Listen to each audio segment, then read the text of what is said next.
السلام علیکم ورحمۃ اللہ وبرکاتہ۔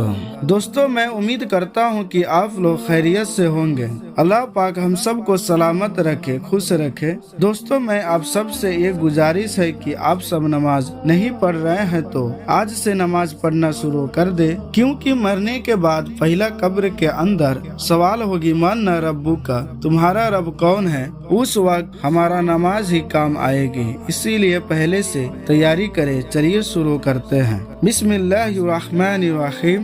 باب 39، شرم کی بنا پر دوسروں کے ذریعے مسئلہ پوچھنا۔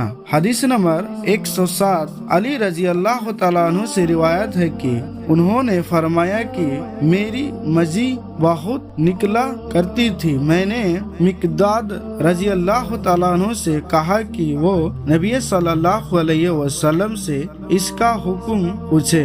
چنانچہ انہوں نے معلوم کیا تو آپ نے فرمایا کہ مزید کے لیے وضو کرنا چاہیے۔ فائدے۔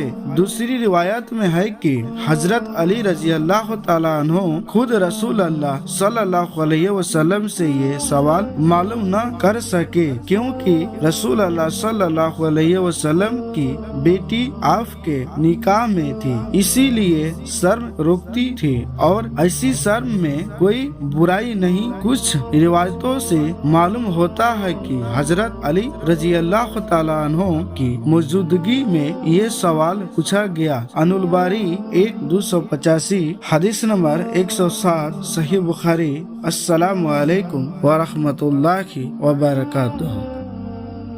اللهم صل على محمد وعلى آل محمد كما صليت على إبراهيم وعلى آل إبراهيم إنك حميد مجيد۔